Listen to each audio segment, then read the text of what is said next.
Apakah perbezaan di antara main market, ace market dan juga lead market? Saham-saham yang disenaraikan di Bursa Malaysia boleh dibahagikan kepada 3 jenis pasaran. Pasaran ini dipanggil sebagai main market, ace market dan juga lead market. Pelabur awam seperti saya dan juga anda hanya boleh terlibat di dalam main market dan juga ace market sahaja. Manakala hanya pelabur sophisticated sahaja yang dibenarkan untuk melabur di dalam lead market. Syarat penyenaraian untuk ketiga-tiga jenis pasaran ini juga berbeza. Dari syarat penyenaraian ini juga kita boleh mendapat sedikit gambaran berkenaan saiz syarikat di dalam setiap pasaran ini. Perbezaan pasaran ini akan kita kupas dengan lebih lanjut di dalam video ini.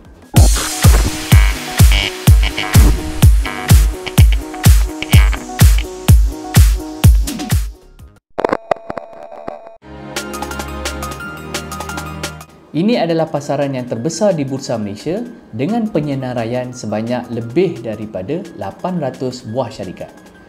Syarat penyenaraian untuk main market adalah lebih ketat berbanding pasaran yang lain.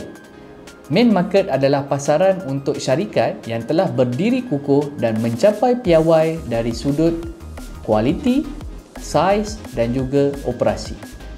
Untuk main market, syarikat akan dinilai dari kriteria kualitatif dan kuantitatif.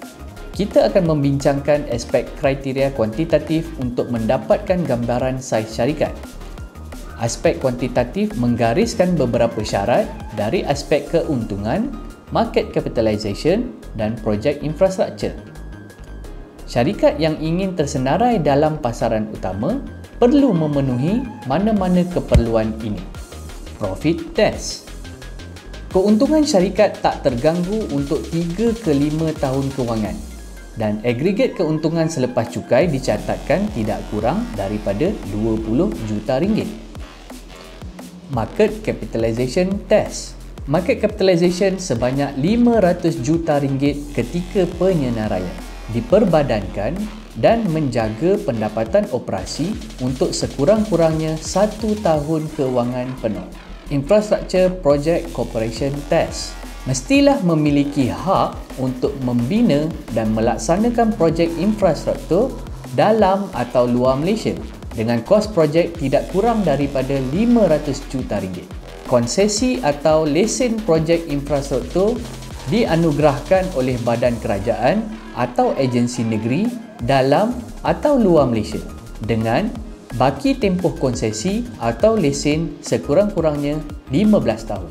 Antara contoh syarikat-syarikat yang tersenarai di dalam main market adalah Sime Darby Properties, Asia, AME, Inari Amertron, Mr. DIY. Jika di dalam platform dagangan, anda boleh melihat saham-saham di dalam main market ini dengan teks berwarna hijau cair. Ace Market. Sebelum dikenali sebagai Ace Market, ia dikenali sebagai pasaran Mesdak.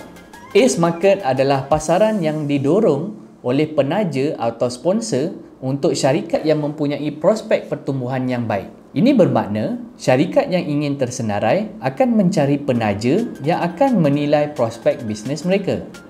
Terdapat lebih daripada 100 buah syarikat yang tersenarai di dalam Ace Market ini.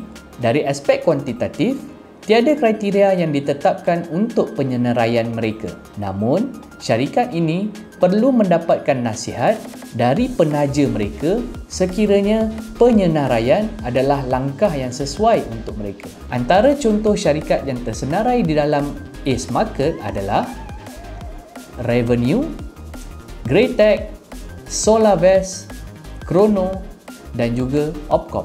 Saham-saham dalam Ace Market pula ditanda dengan teks yang berwarna ungu. Lead Market. Lead Market adalah pasaran yang didorong oleh penasihat yang disahkan untuk menyediakan akses pembangunan dana untuk syarikat-syarikat perusahaan kecil dan sederhana atau PKS. Akses jual beli saham syarikat dalam Lead Market ini diberikan kepada pelabur sophisticated yang boleh dikenali sama ada sebagai individu, entiti atau pelabur yang diiktiraf. Pelabur-pelabur ini mempunyai nilai bersih atau net worth yang tinggi. Kriteria individu yang tergolong sebagai pelabur sophisticated ini adalah seperti berikut. Memiliki aset bersih sebanyak RM3 juta. Pendapatan tahunan melebihi RM300,000 atau RM400,000 sekiranya digabungkan dengan pendapatan pasangan. Saham-saham di dalam LIP market ini masih tidak banyak di dalam Bursa Malaysia dan ianya ditanda dengan teks yang berwarna kuning. Jadi dah boleh bezakan yang mana satu main market, S market dan juga LIP market? Mana satu yang lagi bagus? Semua pun bagus. Jadi, pilihlah saham yang baik agar kita dapat beroleh keuntungan yang lumayan dan dapat menjadi seorang pelabur yang bijak dan juga bertakwa.